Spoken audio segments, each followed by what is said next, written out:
విషయం అవంతి శ్రీనివాస్ ఢిల్లీ నుంచి ఎంపీ మనకు అందుబాటులో ఉన్నారు. శ్రీనివాస్ గారు, దశల వారీగా పోరాటం ఉధృతం చేస్తా ఉంటున్నారు, నిరసనలు కంటిన్యూ చేస్తాం, ప్రధానితో భేటీ అయ్యే వరకు, సమస్యలని చెప్పే వరకు అంటున్నారు. మరోవైపు పదవులు వదిలి మీరు అక్కడి నుంచి రాకపోతే జరిగేది ఏముంటుందని ఇటు వైసీపీ కానీ కాంగ్రెస్ కానీ విమర్శలు చేస్తున్నాయి. పదవులు పోతే ఇప్పటికే మన మాట ఎవడం వింటలేదు, ఇంకా అవి కూడా వదిలేస్తే మా అసలు పట్టించుకోరని మీ వర్షన్. మరి ఏం జరిగే అవకాశం చెప్పే ముందు ఒకసారి కృష్ణారావు గారు మీతో ఏదో మాట్లాడాలనుకుంటున్నారు. ఒకటి అవంతి శ్రీనివాస్ గారు, నాది ప్రశ్న అండి. ఇప్పుడు దారా సాంబయ్య గారు చెప్పిన మీ ఇద్దరికి కలిసి ఒకటే ప్రశ్న ఏంటంటే, ప్రత్యేక హోదా అనేది అదేదో వెంకయ్యనాయుడు గారు దగ్గరుండి 4 డబ్బులు ఇప్పించడం ఇలాంటిది కాదు. ప్రత్యేక హోదా అంటే శాశ్వతంగా ఒక ప్రత్యేక హోదా, ఒక చట్టబద్ధత ఉంటుంది దానికి. మీరున్న అధికారంలో, ఇంకోళ్ళు ఉన్న అధికారంలో రేపు ఎవరు వచ్చినా ఎవరు రాకపోయినా ఇది కొనసాగుతూ ఉంటుంది, ఒక పద్ధతిగా, ఒక రాజ్యాంగబద్ధంగా ఉంటుంది. కానీ ఇవాళ జరుగుతున్నది ఏంటంటే, ఫైనల్గా మీరు ఒక్క విషయం మొత్తం ఈ ఆంధ్ర ప్రజానీకానికి ఇవాళ బంద్ కూడా జరుగుతుంది కాబట్టి ఒకటి క్లారిఫై చేయండి. ప్రత్యేక హోదా కాకుండా వాళ్ళు ఏదో డబ్బులు ఇస్తాము, అరుణ్ జైట్లీ గారు ప్యాకేజీ 1 లక్ష కోట్లు, 10 లక్షల కోట్లు, 20 లక్షల కోట్లు, ఏదో మొత్తానికంటే ప్యాకేజీకి మీరు ఒప్పుకుంటారా? ప్రత్యేక హోదా ఇచ్చి తీరాల్సింది. ప్రత్యేక హోదా ఉంటేనే మీరు మీ ఆందోళన అంతా మీరు విరమింపజేయడం, ప్రత్యేక హోదా ఇచ్చే వరకు అది ఉంటుందా? మీరు ఆ విషయం మరి చెప్తే, దారా సాంబయ్య గారు కూడా లైన్ లో ఉన్నారు, ఆయన కూడా చెప్తారు. ఆయన చెప్పేదాన్ని కూడా ఏదో డబ్బులు ఇస్తామన్నట్టుగా చెప్తున్నారు. మీరు మీద క్లారిఫై శ్రీనివాస్ గారు మీరు ఇస్తారా? బాబాయ్ గారు నమస్కారం. నమస్తే. మీరు చాలా సీనియర్ జర్నలిస్టు. నేను చెప్పేది ఏంటంటే, మా పార్టీ పాలసీ డబ్బులు కాదండి, ప్రత్యేక హోదా ఇవ్వాలని మొట్టమొదటి చెప్తున్నారు. తప్పనిసరిగా రైల్వే జోన్ కావచ్చు, బిల్లులో పెట్టిన అంశాలన్నీ, మన లోటు బడ్జెట్ కావచ్చు, రాష్ట్ర రాజధాని నిధులు కావచ్చు, ఇండస్ట్రీ ఇన్సెంటివ్స్ కావచ్చు. ప్రత్యేక హోదా వేరు, ఇండస్ట్రీ ఇన్సెంటివ్స్ వేరు. ఇవన్నీ కూడా ఇవ్వాలని మేము డిమాండ్ చేస్తున్నాం. తప్పనిసరిగా మా పోరాటాన్ని ఉధృతం చేస్తాం. మాకు పదవులనే గడ్డిపోచలు లాంటి, మొన్నే మా సుజనా చౌదరి గారు, మా అశోక్ గజరాజు గారు చెప్పారు, మా సీఎం గారు ఎప్పుడు చెప్తే అప్పుడు రిజైన్ చేస్తామని. ఆ రోజు రిజైన్ చేస్తామన్నారు. కానీ సార్ తొందరపడొద్దు, మనం తప్పనిసరిగా మన మిత్రపక్షంగా ఉన్నాం, దశల వారీగా ఉండి తప్పనిసరిగా ఈ విషయాలన్నీ కూడా ప్రధానమంత్రి గారి దృష్టికి తీసుకెళ్లి వారు స్పందించిన తర్వాత మన నిర్ణయం తీసుకుందామని చెప్పారు. కాబట్టి తెలుగుదేశం పార్టీ చరిత్ర మీకు తెలుసు బాబాయ్. గతంలో కూడా 29 మంది ఎంపీలు ఉన్నప్పుడు కూడా ఎప్పుడూ మంత్రి పదవి 8 మంత్రి పదవులు వస్తున్న వాజ్పేయి గారు తీసుకోకుండా ఆ రోజు రాష్ట్ర ప్రయోజనాల కోసం పనిచేసాం. ఈ రోజున కూడా రాబోయే 3 సంవత్సరాలు కూడా రాష్ట్ర ప్రయోజనాలే ఇంపార్టెంట్ తప్పనించి. ఎందుకంటే రాష్ట్రం మనకు ఇంపార్టెంట్. కేంద్రంలో పదవులు ఉంటే వాళ్ళు ఉంటే పోతారు, రేపు రావు. కానీ ఈ రోజు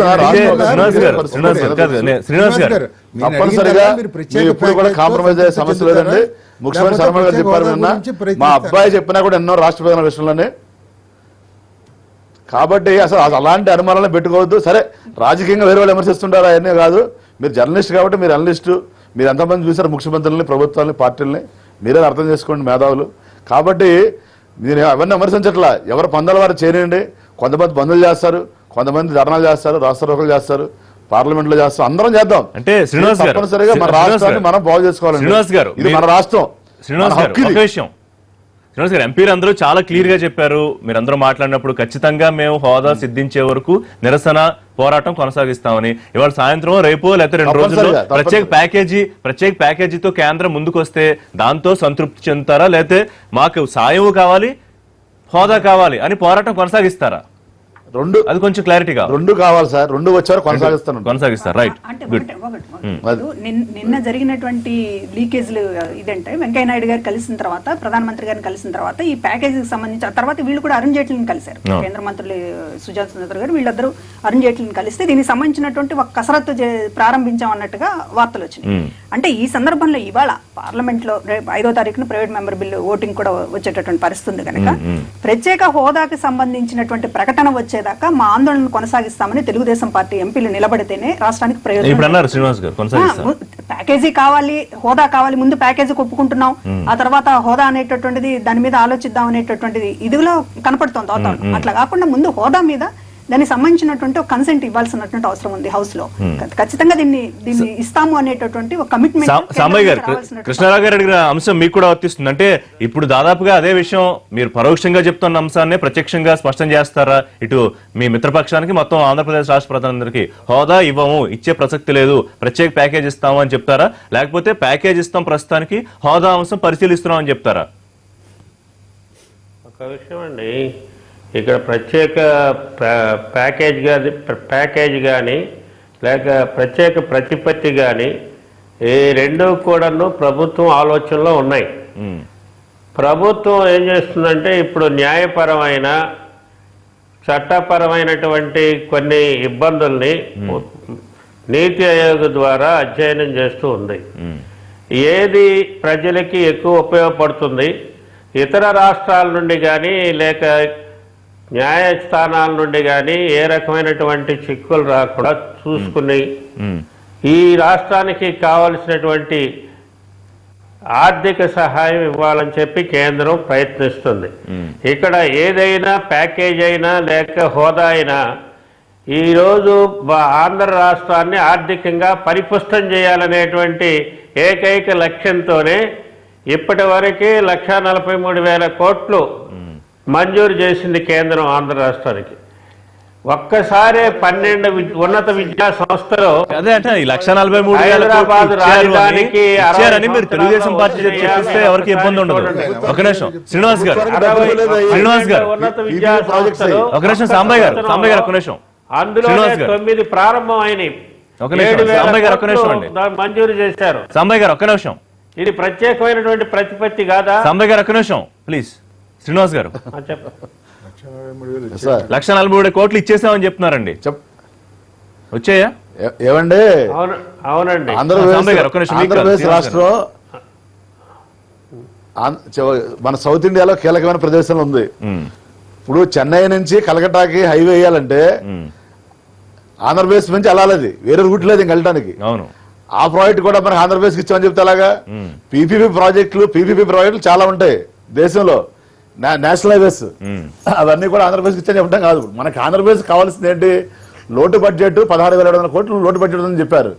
నిన్న మినిస్టర్ గారు లిఖితపూర్వకంగా ఇచ్చారు, 2,000 కోట్లు ఇచ్చేప్పుడు వరకు కానీ దశల వరకు ఇస్తామని. విద్యా సంస్థలు కానీ మొత్తం 6,000 కోట్లు ఇచ్చారు, వారే ఇచ్చారు. నాకు ఇచ్చిన లెటర్ కూడా ఇచ్చారు. అది మన ప్రజలను తప్పుదారు పడ అది కాదండి. కేంద్రం మన పట్ల పాజిటివ్ గా ఉంది, నెగిటివ్ గా లేరు. మనం కూడా పాజిటివ్ గా ఉన్నాం, నెగిటివ్ గా లేవు.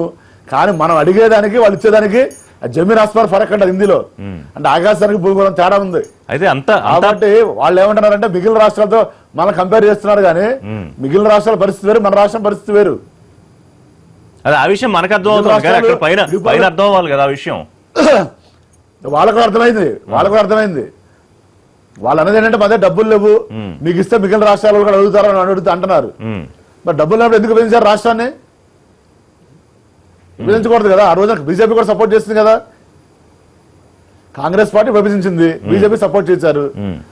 ఆ రోజున దేశంలో రాష్ట్రాలన్నీ కూడా విడిపోవాలని కోరుకుని విభజించారు. మన ఆంధ్రప్రదేశ్ కలిసి ఉండాలని కోరుకున్నాం మనం. సో శ్రీనివాస్ గారు మొత్తం మీద ఎక్కడ కూడా రాజధాని లేని రాష్ట్రాలు ఉందండి. డబ్బులు లేకుండా మీరు ఎట్లా రాష్ట్రం ఉందండి. కానీ మళ్ళీ అది వేరే అవసరం. మళ్ళీ ఇప్పుడు దాని మీద సమాధానం చెప్తే టైం సరిపోదు. శ్రీనివాస్ గారు ఒక విషయం స్పష్టం చేయండి,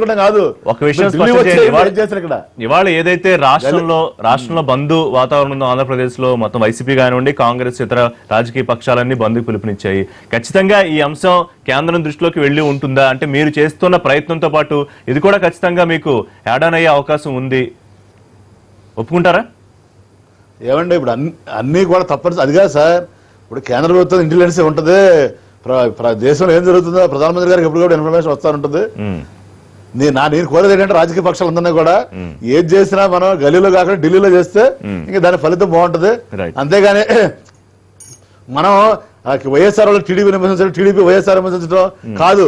మనందరం కూడా ఇక్కడ బీజేపీ మీద ఒత్తిడి తేవాలి, అది అప్పుడు దాని ఫలితం ఉంటుంది. కానీ నరేంద్ర మోడీ గారిని మనము టీడీపీ వాళ్ళని విమర్శిస్తాం, అధికారులు కాబట్టి వాళ్ళు అంటాం, వాళ్ళని తిరిగి విమర్శించడం, ఒత్తిడి తీసుకురావడానికే మీరు దీనివల్ల ఫలితం ఉండదు. మేము ప్రజలతో ఉన్నాం ఎప్పుడు కూడా. చంద్రబాబు నాయుడు గారు ఢిల్లీ రానంటారు, మీరేమో ఢిల్లీలో ఒత్తిడి తీసుకొద్దామంటారు. 30 సార్లు వచ్చారు ఢిల్లీ ఆయన. అవునండి, ఇప్పుడు కీలకమైనటువంటి సమయంలో ఢిల్లీ రాననేటటువంటి ఒక ఆయన ఏదో ఇగోకి పోయి కూర్చుంటే ఎట్లా కుదురుతుంది? ప్రధానమంత్రిని కలవను, నేను ఢిల్లీకే పోను అనేటటువంటి సమయం కాదు కదా ఇది. మీరు ఒత్తిడి తీసుకురావడానికి మీరేమో మంత్రులు అలాగే ఉంటారు. ఒత్తిడి మేము వాళ్ళు పొమ్మంటే పోతాము, ఎవరు పొమ్మంటారు? బయటకు వచ్చేస్తే మాత్రం కూడా పట్టించుకోవాలని సాక్షాత్ సాధించారండి, ఉండేం సాధించారు. 26 నెలలుగా ఈ సాధించింది ఏంటి? విభజన చట్టంలో ఉన్నటువంటి హామీ మేము బయటకు పోతే ఇది కూడా రాదని ఇది అడుక్కునేటటువంటి పద్ధతి ఏంటండి?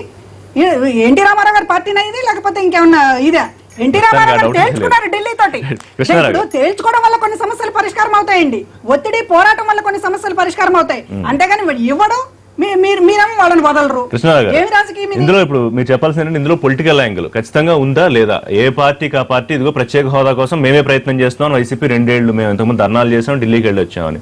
మేము సరే మిత్రపక్షంగా ఉన్నాం కాబట్టి మీకులా చేయలేకపోయినా మేము ఒత్తిడి తెస్తున్నాం అంతర్లీనంగా తెలుగుదేశం పార్టీ. సరే కాంగ్రెస్ ఎట్లాగూ మీరు బిల్లు వరకు ఓటింగ్ పెట్టి తీసుకురండి మేము గెలిపిస్తాం, లేకపోతే 3 ఏళ్ళు అసలు మా మొహమే చూపించాం ఎవరికి రాష్ట్ర ప్రజలకని వాళ్ళు. సో ఇందులో పొలిటికల్ యాంగిల్ ఏ విధంగా చూడాలి? డెఫినెట్ గా పొలిటికల్ యాంగిల్ ఉంటాయి. పొలిటికల్ పార్టీస్ రాజకీయ ప్రయోజనాలు ఆశించి ఏదైనా చేస్తే వాళ్ళు నిర్ణయాలు. ఇప్పుడు కాంగ్రెస్ పార్టీ ఆ రోజు విభజించింది ఏదంటే, ఇలా కాంగ్రెస్ పార్టీ మీద ఊరికి అలా బ్లేమ్ చేయడం కూడా మనం చరిత్ర చూస్తే అయిపోయింది. అందరూ అన్ని పార్టీలు ఏదో ఒక సమయంలో రాష్ట్ర విభజన ఆశించాయి, కోరాయి, డిమాండ్ చేశాయి.